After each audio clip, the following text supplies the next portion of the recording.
Hello and welcome back to another edition of the SBK Betting Podcast. I'm back from just a brief stint away and back for some serious racing action at HQ. We've got a glittering array of group races, Group 1 races, a feature handicap, so much to get through, so much so that we're going to preview two of the main races, one Group 1 and one major handicap, which is, of course, the Cambridgeshire race that we look forward to every year. So Ross Millar, Tom Collins back with me again and looking forward to this weekend. Ross, first of all, just to touch on it, I know we're like creeping closer to the jump season, but even you must like the look of this weekend's racing.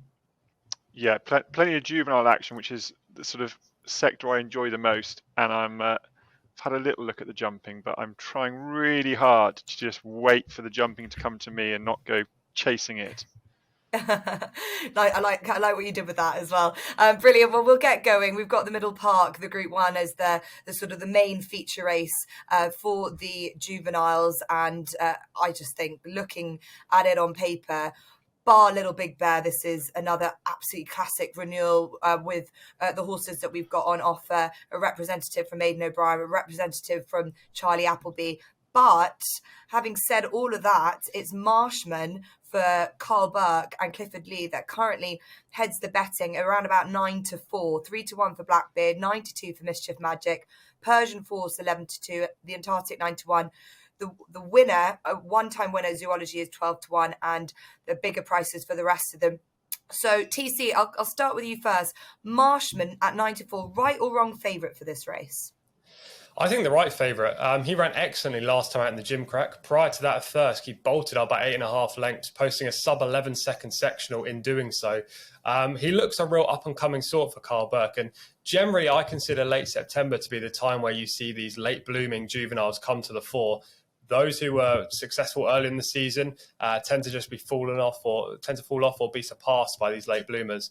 And actually, if you look back at the trends of this race, only once in the last 10 years has a horse who made their debut prior to May that they've won this race. And that was the Last Lion, who won the Brocklesby back in 2016. Now, Persian Force, a horse who I absolutely adore. I'm sure those people who have tuned into many SBK betting podcasts will know that by now. He tries to do the same thing as the Last Lion did, but I think it's going to be a tough ask for him. Blackbeard is another who made his debut before May this year, as is the Antarctic. So just based on that trend, I'm willing to overlook those three, despite the fact I obviously love Persian Force, and I will be celebrating if he does win. And Marshman is one of the late bloomers in this race. He's only had 3 starts. I think he's already progressed into a potential Group 1 winner. And last time out, he was beaten by Noble Style, who, in my opinion, is the best Godolphin 2-year-old right now. I think he's 3rd or 4th favourite for the 2,000 guineas for next year. Charlie Appleby will have a good handle on Marshman's form. He runs Mischief Magic in here, who would have been my second pick, the last off my shortlist. But I think Marshman has proved that he's better than Mischief Managed. That's not to say he actually is more talented, but so far on the form alone, he has better credentials. And on that basis, I'm willing to take a reasonably short price about this favourite. And you'll be pleased to have seen Colcase backing up that form, although it had to be gutsy, it had to be brave, but that was a good performance, wasn't it, to frank the form of the Gimcrack? Yeah, definitely. And, he was miles back. He was 4 lengths behind Marshman. He still finished well. I think he was 3rd, wasn't he? Marshman was 2nd. But, it's good. Always good to have form boosts, especially those who finish towards the front of the race rather than, the 8th or 9th. So, there are very few negatives, I think, in here for Marshman. If he improves from that effort in the Gimcrack, then he's the one to beat. Yeah, interesting. Son of Harry Angel. I've been really impressed with them, Ross. I think they've taken a bit of time to come to hand a little bit, but they're lovely looking sorts. And at the back end of this season, they've really taken my eye. What are your impressions of Marshman, and are you with or against Tom? I completely understand everything TC's saying. I like Marshman. I think he's definitely talented. But I think the market's got it the wrong way around, to be honest. He concerns me that he's been very green. I think on his debut, reared coming out the stalls. Then Thirsk, he hung. Last time in the Gimcrack, he sort of hung, and he didn't know whether he wanted to hang left or right. So I have slight reservations about him on this track in particular. I think you will get youngsters hanging here, as we've seen through the season. And the runner-up at Thirsk has been beaten off a mark of 73 since. I just think yes, he's got talent, but quite how he's 9-4 favourite doesn't make sense for me. Mischief Magic, I think, is really hard to assess, and all-weather win last time, won at long odds on the time before that. His Goodwood win looked good, but Supreme King has been well beaten since, only finished fifth, I think, on his next start. But you have to counter that Godolphin have a lot of ammunition. They'll have spread them out nicely. They'll know what they've got. I'm quite surprised I'm saying this, actually, because at the start of the year, he's sort of horse I didn't particularly like with his antics. But I think Blackbeard's got the best form in the book. He is a bit mad down at the start, but that seems to just be him. He relaxes beautifully in the race. He just looks like he's going to be a mad tearaway, and he doesn't. He sort of pops out the stalls, drops the bridle, travels along, looks thoroughly uncomplicated, looks a horse that Ryan Moore really likes, suits him. He can get down, be positive with him. He beat Persian Force comfortably last time. I see no reason why that will be reversed. And I think I expect him to be favourite. The fact he's not increases my sort of appetite for him. I think he'll take a good one to pass him. And I think Marshman might just wander around a bit, and Blackbeard will run straight. Yeah, interestingly, just a touch on that. Obviously, Newmarket can be quite a challenge for these horses running into the dip, and having a lot of race experience on your side that Blackbeard does. Do you think he'll be happy to handle it and handle it better than some of these 2-year-olds? Yeah, I mean, this is going to be his 8th start. At some point, this busy campaign's going to catch up with him. He has had, I think it's virtually a month since his last run in France to freshen up.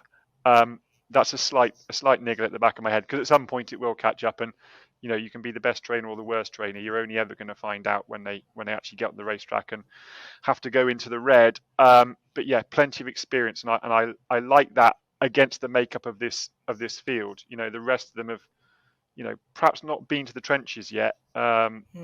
Maybe Marshman will come forward for that experience at the Gimcrack. Maybe he was doing it all too easily before, but Blackbeard for me. Okay, Blackbeard for Ross, TC with Marshman. I'm going to go with TC's second selection, which is Mischief Magic.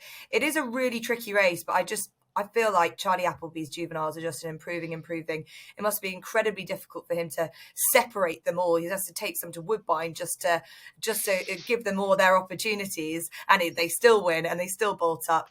Mischief Magic, yes, he won a Serena Stakes beating some fillies, but he was still very green. He still did everything wrong. And I think he's just learning. He's probably not the best bred of all of the 2-year-olds they have on offer, but I really like what he's done and how he's improving. And I like to take a chance on him for a team that's just in cracking form. So around about 9-2 for me for Mischief Magic. So a pick from all of us in this race. So whoever you believe has got the best profile going into this race is one for everyone, really. But that's how wide open it is. And it's a great Group 1 on Saturday. So that's the Juddmonte Middle Part Stakes at 3 o'clock on Saturday. The next race we're going to preview is the Cambridgeshire. And this is much more of a lottery to go through, a race that trainers, connections have probably been targeting throughout all the season, been stepping their way into. We know that there are definitely some horses that have been targeting and been waiting for this race throughout the summer. And we've really got a bit of a William Haggas show in terms of a betting perspective. Mujtaba is the current market leader at 5-1, been given a draw of 16, which I think they'll be happy with. Protagonist for the same yard, 8-1, and then Savvy Victory 10-1, 12-1 for Dual Identity, 14-1 for Jimi Hendrix, Electrical Storm for Saibin Saror, who won this race last year, and his stablemate First View also 16-1. We can delve out prices, but let's get into the thick of this. Ross, I'll come back to you and start with you first. A race I always like to try and work out. Sometimes I feel like the obvious ones are just too obvious, especially with weight that they've got to carry.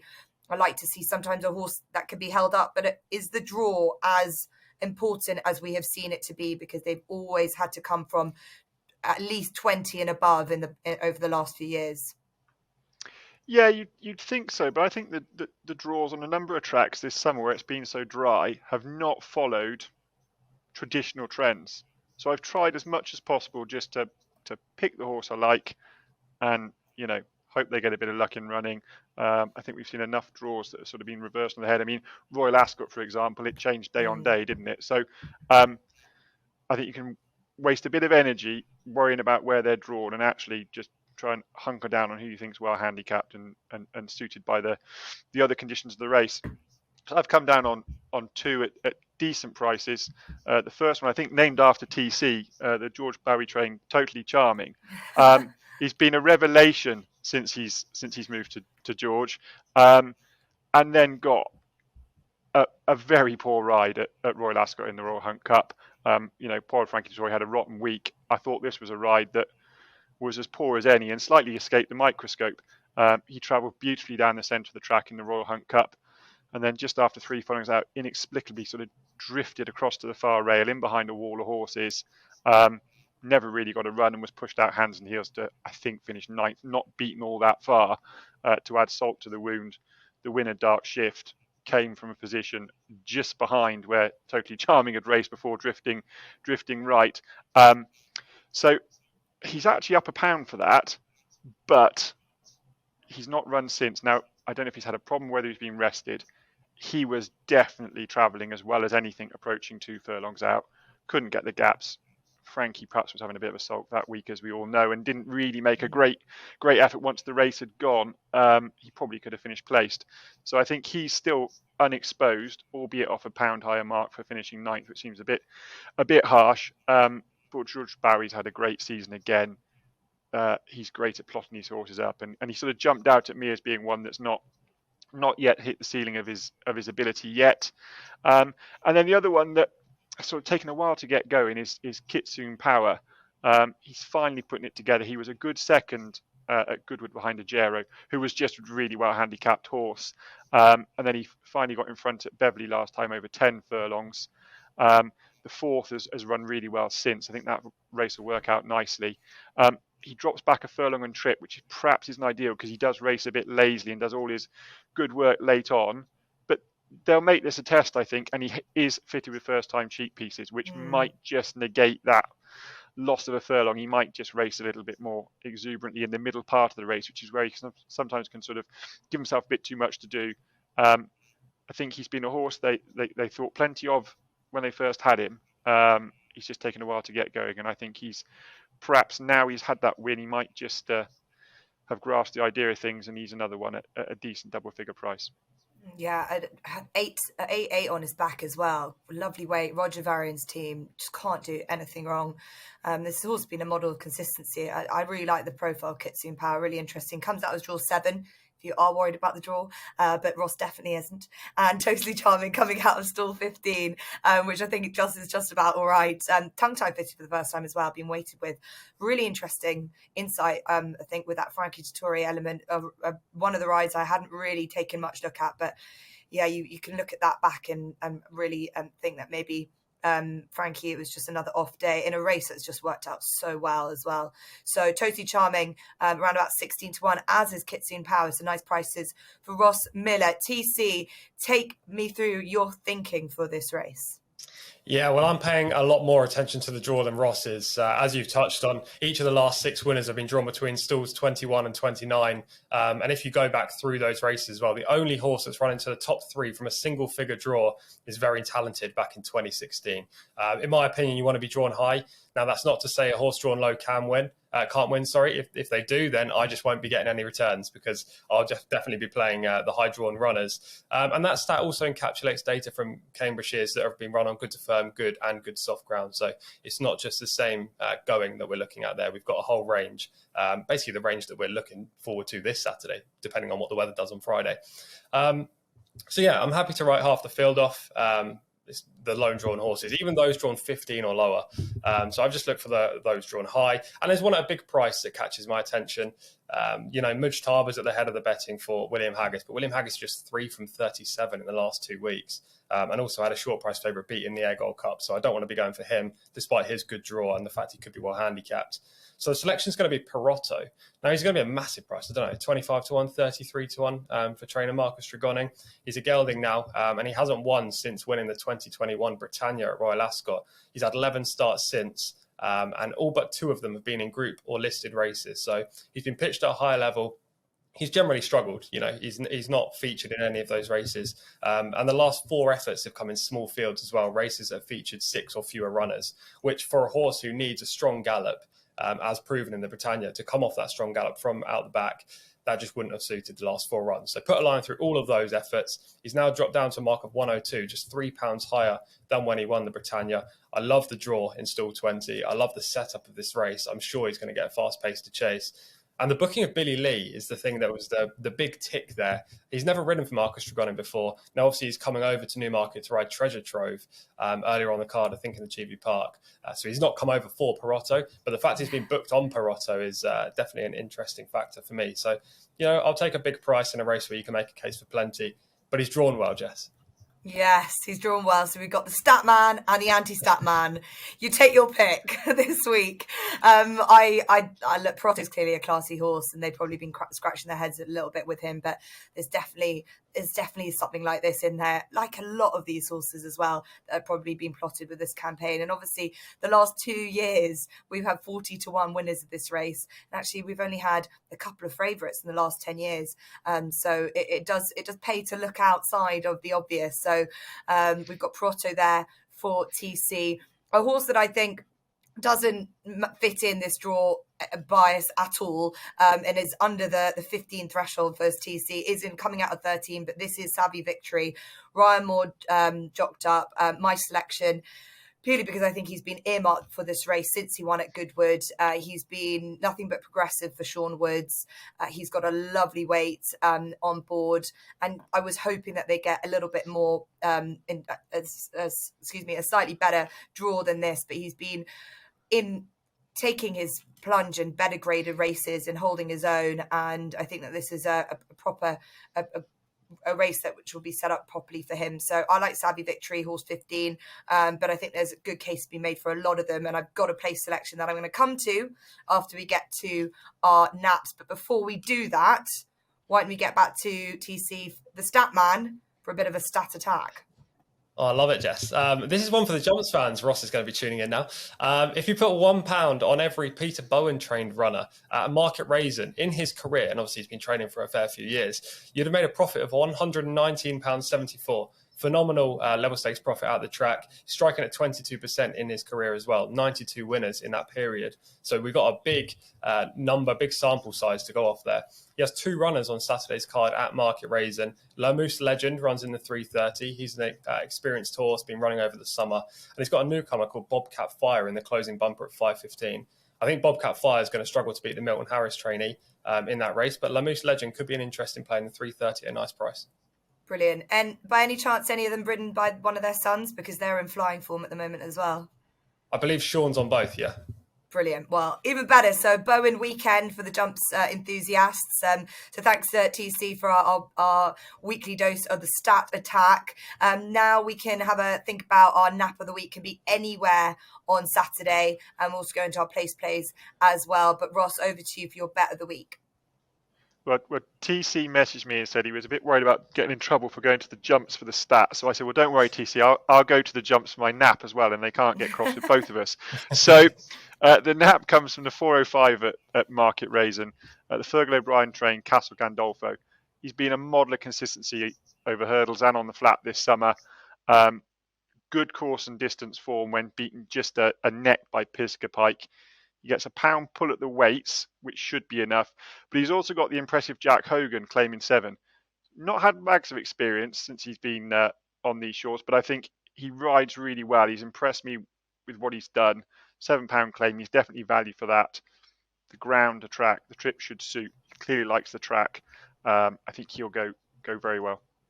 Okay, right. Bit of Jumps action. We've covered all bases. So that's from Ross. Thanks to you, Ross. TC, where have you found your nap from? Yeah, I'm going to Ripon for the nap, the Garden Racetrack, the 4:23, and a horse called Kincaid. Dual-purpose performers Malacana and Tuvello will take money, as will top-weight Emirati Hero, but he's just 2 from 20 in his career. He's super consistent, but just struggles to win. So I really like Kincaid. This 3-year-old ran a good race when he finished 3rd to Mostly Cloudy in a hot staying handicap at Sandown in the summer. Now, Mostly Cloudy won that race off 65. He's subsequently won 4 times since, or 3 times since, now rated 98. So he's £33 higher, which just shows you how well handicapped he was that day. Kincaid ran 3rd. The other horse that beat him was Moonlit Warrior, who's won in the interim. Form's working out really nicely. Kincaid was given a break after that. and then ran again at Pontefract over 2 mile 1 furlong, step up in trip to prove his stamina. Went off hard from the front under an aggressive ride by Holly Doyle and stayed on powerfully to beat a stable companion in Nikki. I think it was a good effort in a deep race. This is a much weaker affair, and the fact he's only £5 higher should suggest that Kincaid will get the job done here. I wouldn't be surprised if he made all either. Well, a very convincing case there from TC for his bet of the week. So that is something to look forward to after we've got through a bit of Newmarket. And that's what I'm going to go back to as well for another of the Group 1s, the Cheveley Park Stakes.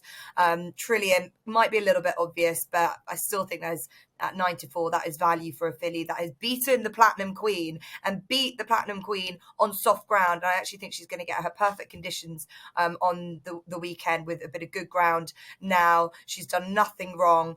She is up against Meditate, who was beaten only a couple of weeks ago at the Curragh, but Trillium has got all the credentials to be the best filly in the country, the best juvenile filly in the country. She's so well thought of as the fastest that the Richard Hannon team has got. And I think she's just been slightly a little bit underestimated still at this price. So Trillium for me as my nap selection on a brilliant weekend at Newmarket. So that is our nap selections. Obviously, we've also got place plays. SBK has place only odds on all races, so really got good opportunity to get involved from a place perspective. And there's so much value around that I'm sure, Ross, this is right up your street this week. Well, I hope so, Jess. I've gone up to Ripon for the 2:35, the nursery handicap. A horse that went into my notebook on their second run, Love 15. She finished third at Ripon, coming from a long way back in a race where everything that finished prominently had raced prominently throughout. It was quite an eye-catching run. She's followed that up. She's yet to get a win. She ran very well on nursery debut, went up to 7 furlongs, then dropped back to 6 furlongs for a sales race, which I guess they had to race for the money. It's an appealing target, but she was never going to be suited by that sort of test. She now steps up to a mile. She's by Havana Grey, but there's plenty of stamina hope on her dam side. I think she'll go for a decent price, and I think she's certainly capable of hitting the frame, if not a bit better. Okay, brilliant. Thanks for that, Ross. So we've got more bit of place play value around, and hopefully TC has got one for us too.